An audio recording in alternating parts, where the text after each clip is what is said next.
Hi, I'm Sarah Baker. Welcome to Mama Stories. I created Mama Stories after seeing how impactful sharing stories can be in overcoming the challenges of motherhood. I am where I am today because of the stories of so many amazing, strong mamas. And I want to share that with anyone I can. So follow along to laugh, cry, and be empowered. Welcome back. We have Ahuva with us again. So for those of you who tuned in last week, Ahuva's back. Thanks for being back with us. Thank you for having me. Yes. Okay. So for those maybe who haven't listened to last week's episode, just tell us a little bit about who Ahuva is. So I'm a registered dietitian with a pediatric-based practice in Toronto, and I support families in reducing mealtime stress, creating successful meal times, and support parents in reducing the mental overwhelm that so many of us feel with feeding our families. Yes, stressful mealtime. I hear you. I've experienced it. I'm still experiencing it. I think all of us have experienced a little bit of that at least. Yes, for sure. Okay, so today you have a special episode for us where you are going to give us 5 tips to reducing mealtime stress. And definitely. And for those who want all 10, because you actually have 10 total tips, we're going to have a link below in the episode for you guys to click on to get the 10 total tips of reducing mealtime stress. Yes. Awesome. Okay, so let's walk through them. What is tip number 1? Tip number 1 is to expose your child to new foods when they're actually hungry. Okay. Which sounds pretty simple. But, for any parent who's listening, I really want you to think back to, when the last time your child said to you, Mommy, I'm hungry, right? And we were speaking a little bit about this in the previous episode. But so often as parents, we do such a good job of making sure that our kids are never hungry. I think that, I say this to moms all the time. I think that if someone else heard your child say, Mommy, I'm hungry, you may as well take a big red marker and write F on a mom's forehead, right? That's how so many of us feel. How can our kids be hungry? Yeah. But really, if you sort of think about it, if you're sitting down at a table and you're kind of not really so hungry, you maybe just ate something. If there's a delicious looking cake or your favorite, whatever it is, would you eat it? Probably. Yes. If there was broccoli on the table, would you eat it? Probably not, right? And so, my philosophy is always, even with younger kids, with kids who are 2 or 3, to institute a kitchen's closed policy for the hour before mealtime, or use that time to expose your kids to new vegetables. If you want to put them on, a veggie tray and say sort of here's what's available now. But when we give snacks within the hour of mealtime, we're sort of setting ourselves up for mealtime stress because the likelihood is our kids are going to fill themselves up on that and not be showing up to the table hungry. Yeah, I think that that's so hard because sometimes I do that. Grayson and I are not, we're not on the same eating schedule some days. And so I have a snack. And so in turn, he wants a snack. And that sometimes can make the rest of the day seem really off. And I think it's a really good point because Totally. I fed him maybe when he wasn't actually really hungry. Totally. So, I think that there's 2 ways to think about that as a parent, right? Either is figuring out, how to work with that schedule, or just changing your expectations, right? Knowing that night he might not eat the new food you're putting on the table, or he might not eat tons when you're sitting down to dinner if you know that he had a snack, right? So it doesn't have to be about being perfect with it every night, but on the nights where maybe something, went a little bit different in the afternoon, we know that our kids are probably not showing up to dinner that hungry. Yes, for sure. All right. What is tip number 2? So the second thing is to encourage non-eating food interactions. That is not a real word. I made it up. Okay. I make up lots of words. But a non-eating food interaction is really just what it sounds like, is ways to interact with new foods that don't actually involve you putting them in your mouth. Because especially with picky eaters, especially with kids that we're trying to introduce new foods to, we as parents only pat ourselves on the back, when kids have actually tried the new food, right? But when we can reduce the stress at mealtime and we can take it down a notch, actually being able to interact with the new food. So to see it, to smell it, to lick it, to even put it in their mouths and spit it out, which so often we get so upset at our kids for doing, but that's a way to, experience a food. All of that is completely worthwhile in being able to learn the different, textures of food and learn the different, all of our senses to be able to experience that food, right? So, if you're smelling a food, you can imagine what it tastes like. If you're picking it up, you can almost imagine what it feels like in your mouth. So, whether it's having your kids pick up the cucumber to put into the salad for you, or whether it's, I often ask parents to even, let their kids pick up a piece of broccoli from your plate and feed it to you. All of those interactions, we have to start celebrating those as a very, very distinct step on the map to getting our kids to trying new foods. And I will say too, the celebrating thing, I don't know if this is an age or if it's just Grayson, but lately when we celebrate him trying a new food, he is more like willing to try another food or to even continue to eat the food that he tried. Like he really likes that attention right now for like, yay, good job. You're awesome. We're going to take a picture or something really big or something really small. He loves that. Yeah. So I would just, as parents, like just keep in mind, right, celebrating anything. Like if it's a big deal that a new food went on their plate, be like, oh, that's great. You put it on your plate tonight. Or even, it's celebrating things that we're trying to achieve at mealtime that have nothing to do with food, right? So thinking about celebrating things like, thank you so much for sitting at the table with us the whole time.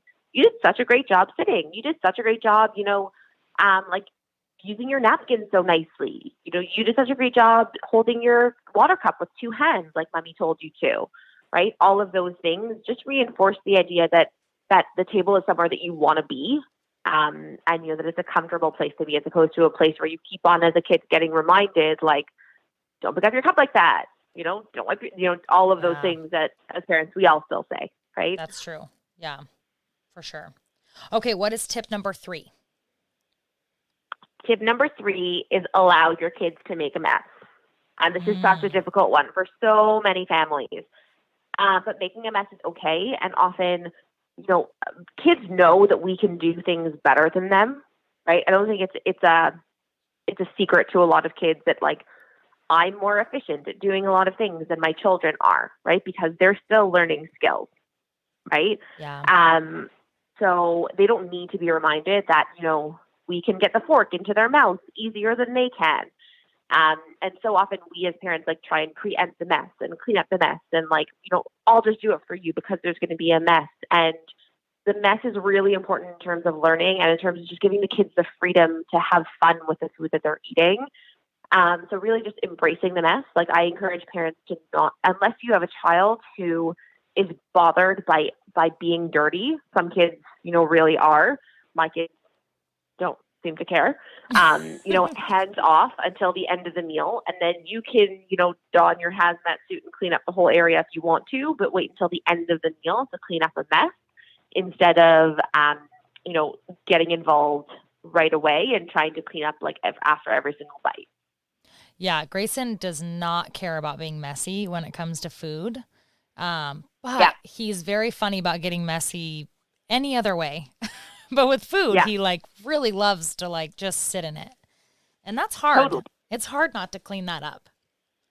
Totally. It's so, I'm very type A. So it's definitely, breathe through it. Breathe through it. Don't clean up the mess. Just let it be. And then afterwards you can go at it. Please feel free to clean up clean up afterwards. But, so it's not an easy one, but it is really important for our kids to feel like they have that freedom to be able to do that. Yeah. That's really cool. I think that's a good tip. Yeah. Okay. Tip number 4.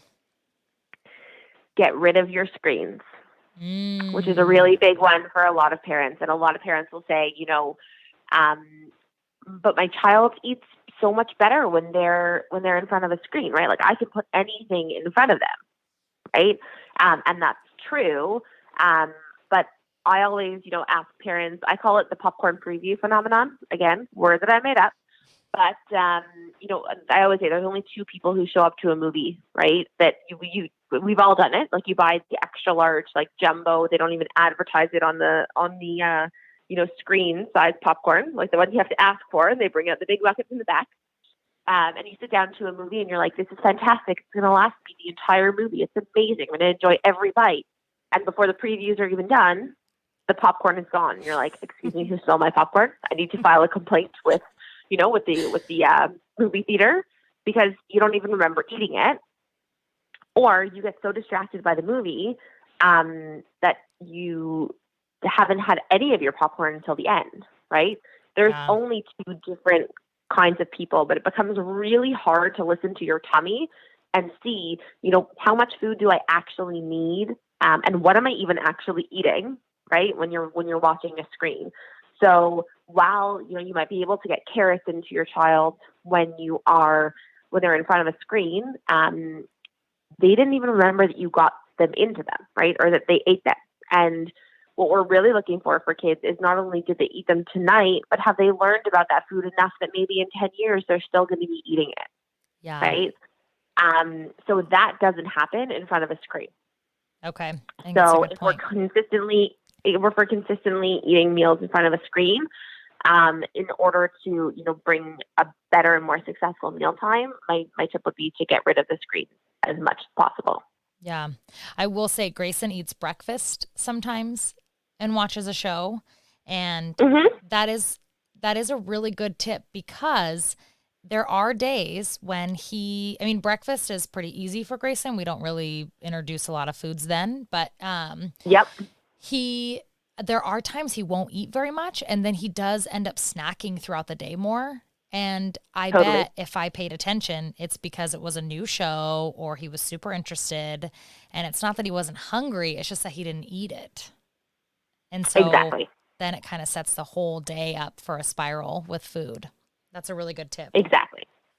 Okay. Exactly. Tip number 5. Okay, so tip number 5 is to have a refusal plate. So that just means that there's a plate where if your kids don't want something that's on their plate, they can put it somewhere else. So you can either call it a refusal plate or a no thank you plate, or an I'm done plate, but it's just a plate where if your kids really feel uncomfortable with having new foods on their plate, they can put it on a different plate. So number one, this avoids, our kids throwing food on the floor, which a lot of parents say that, if they put something new on their kid's plate, it goes immediately on the floor, which none of us want. But also it's twofold. Our kids feel comfortable enough having something on their plate very often because they know they can take it off, right? It's like if you don't try on a shirt and you're like, I know if it's uncomfortable, I can put on another one, right? So if you remove the uncomfortable thing, you become more comfortable trying something. Also, it gets us one of those non-eating food interactions that I was talking about, right? Because they have to pick it up and touch it and interact with the food in order to put it somewhere else. So sort of, a win for us and a win for them. And it makes less mess, less food waste, all of those kind of great things. So just putting, a simple plate, like it could be like a tea saucer next to your child's plate and just say, like, if you don't want whatever it is on your plate, just feel free to pick it up and put it somewhere else. And do you find that when parents implement that specifically, that maybe like the first couple of nights, it's a lot of things on that plate or a lot of that item, and then over time it's slowly, okay. Definitely. Because that's what I imagine would happen if I did that. There would be a lot on, which brings us back to something we talked about in the previous episode, where I think as parents, we want to then give up. We want to be like, never mind, no more refusal plate, no more no thank you plate, because you do too much, versus allowing that process to naturally happen. Exactly. These are really good tips. I'm really glad I wrote them down just so I didn't forget them as we were talking about them. But now I'm going to take them and get the other 10 or other 5 you're going to give me. Definitely. So I'm excited about that. Awesome. Okay. I just want to go through them again. If I mess it up, please correct me. But tip number 1, expose your kids when they're actually hungry to new foods. Yep. Okay. That's Tip right. number 2 is the non-eating food interaction. Exactly. Tip number 3, allow your kids to make a mess. Mm-hmm. I say that carefully. I know. I'm like, Okay. Tip number 4, get rid of screens. Yes. And then tip number 5, refusal plate or no thank you plate. Exactly. Awesome. Ahuva, those are great tips. I'm excited for the parents that are listening to implement them. And then, of course, as we mentioned before, there's a link below. You can get access to all 10 tips. There's also a link for you to contact Ahuva directly, so whether that be through Facebook or Instagram. Please reach out to the experts when something like this is so stressful. Like, let's remove this from our plates. Let's not be stressed about it anymore. And let's get some help, because there are people out there who want to help and make meal times less stressful. Definitely. That's what I'm here for. Awesome. Okay. Well, thank you so much. I can't thank you enough for all your time that you spent with us. 2 episodes now. And I'm excited to see when parents reach out to you and use these tips and tell you how they worked. Me as well. Thank you so much for having me. Thank you for listening. I really hope you enjoyed it. Now, if you're hooked, you can subscribe to this podcast, follow along on social media at The Momma Stories, or visit the website, mommastories.com. And mamas, I love you.